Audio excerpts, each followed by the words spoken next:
రాజధానిలోని అనంతవరంలో మంత్రి నారాయణ పర్యటన. అమరావతి నిర్మాణ పనులకు అవసరమైన గ్రావెల్ కోసం కొండలను పరిశీలించిన మంత్రి, సిఆర్డీఏ, మైనింగ్ శాఖల అధికారులు. ఈ సందర్భంగా మంత్రి నారాయణ మాట్లాడుతూ, గత ప్రభుత్వ నిర్వాకంతో రాజధాని పనుల ప్రారంభానికి ఆటంకాలు వచ్చాయి. న్యాయపరమైన సమస్యలు అధిగమించేందుకు 8 నెలలు పట్టింది. 68 పనులకు సంబంధించి 42,360 కోట్ల విలువైన పనులకు టెండర్లు పూర్తయ్యాయి. ఈ పనులన్నీ ఇప్పటికే ప్రారంభం అయ్యాయి.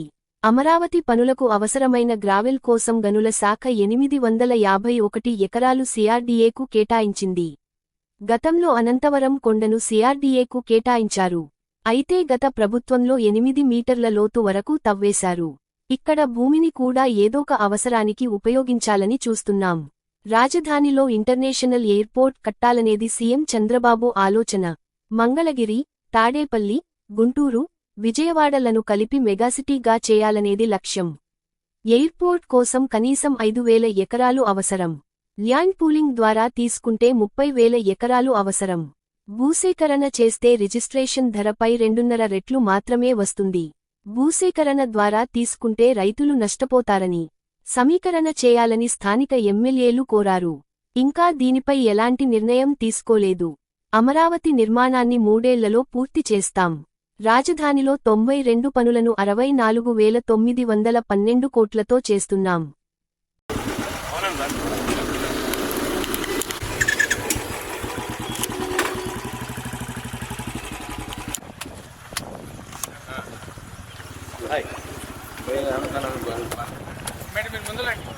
లీజులు రోడ్ మెటల్ లీజులు రన్ అవుతున్నాయి సార్ అటువైపు.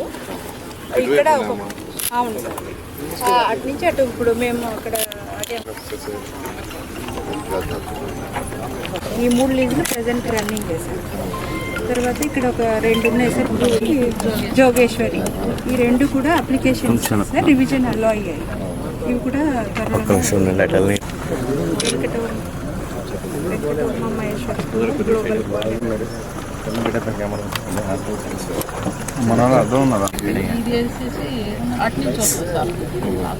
టాప్ ఏరియాలో వేసారు.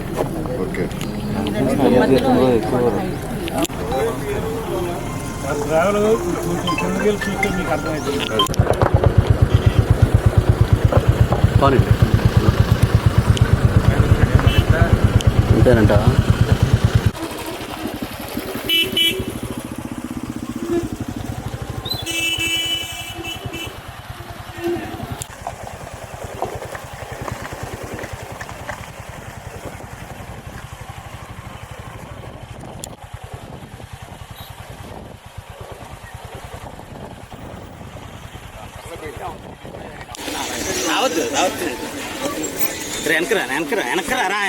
జై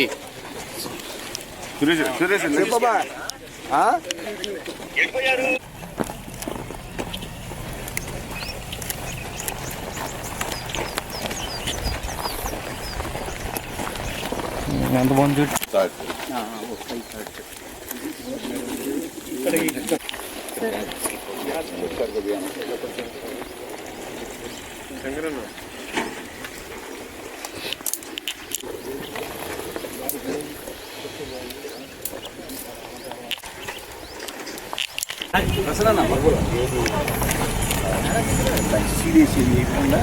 అందరికీ నమస్కారాలండి. అమరావతి రాజధాని అందరికీ తెలిసిందే. 2014-19లో ఈ అమరావతి క్యాపిటల్ సిటీ కోసంగా 34,000 ఎకరాలని రైతులు కేవలం 58 రోజుల్లో, అంటే 2015 జనవరి 1 నోటిఫికేషన్ ఇస్తే 2015 ఫిబ్రవరి 28 అర్ధరాత్రికి 34,000 ఎకరాలు స్వచ్ఛందంగా ఇచ్చారు. ఏదైతే ఇక్కడ హిల్ ఉందో ఈ మైన్స్, దాన్ని యాక్చువల్గా ఆ రోజు సిఆర్డీకి ఇచ్చారు. దీన్ని తవ్వారు కూడా. అయితే ఈ మధ్య యాక్చువల్గా మనకున్న అమరావతి క్యాపిటల్ సిటీలో ఈ ల్యాండ్స్ అన్ని సర్వే చేస్తూ ఉంటే ఇక్కడ 6 మీటర్లు 8 మీటర్లు డెప్త్ తవ్వేశారు. అంటే గ్రౌండ్ లెవెల్ కంటే కూడా. అందువల్ల ఆ ల్యాండ్ని ఎలా వాడాలా అనే దాని మీద యాక్చువల్గా ఈ మధ్య అధికారులతో చాలా డీటెయిల్గా డిస్కస్ చేసాం. అయితే దాని మీద ఇవాళ డీడీ మైన్స్ డిపార్ట్మెంట్ సంబంధించిన అధికారులతోనూ సిఆర్డీ అధికారులతో ఫిజికల్గా చూస్తామని యాక్చువల్ రావటం జరిగింది. ఈ ఏరియా అంతా యాక్చువల్గా దీన్ని ఇమీడియట్గా డ్రోన్ సర్వే చేయించి ఎంత డెప్త్ పోయిందంటే ఫిజికల్గా మనం కొంత చూడగలం, కానీ రియాలిటీ కావాలంటే అంటే దీన్ని ఇట్లే చేయాలంటే ఈ ల్యాండ్ మొత్తాన్ని ఏదైతే మైన్స్ తవ్వేశారో ఆ ల్యాండ్ కూడా ఇట్లే చేయాలనే ఉద్దేశం, ఇక్కడ రావటం కూడా ఉద్దేశం ఏంటంటే దాన్ని కూడా ఏదో ఒక పర్పస్కి ఏదో ఒక యాక్టివిటీ చేయాలనే ఉద్దేశంతో నేను ఈరోజు వచ్చాను. దాన్ని ఇమీడియట్గా డ్రోన్ సర్వే చేయించి దీన్ని ఏ విధంగా ఫిల్ చేయాలి, ఎలా చేయాలనేది అధికారులతో కూర్చొని మాట్లాడి డిస్కస్ చేసి దీన్ని కూడా ఏదో ఒక యూటిలైజేషన్ చేస్తుందని చేస్తామని తెలియజేయడం కోసం వచ్చాను. ఈరోజు అధికారులు కూడా యాక్చువల్గా వచ్చారు, వాళ్ళు కూడా యాక్చువల్గా కొంత క్లారిటీ ఇచ్చారు. వెంటనే దీని మీద ముందుకు పోవడం జరుగుతుంది.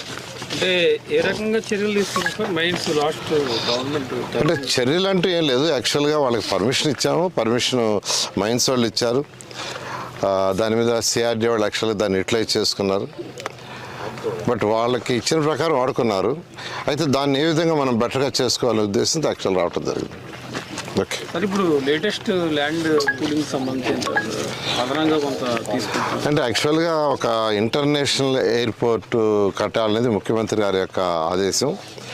ఒక ఇంటర్నేషనల్ ఎయిర్పోర్ట్ ఆ రోజు హైదరాబాద్లో కడుతున్నప్పుడు కూడా అందరూ ఇంత ల్యాండ్ ఎందుకు ఈరోజు Hyderabad international airport one of the best international పెడుతుంది.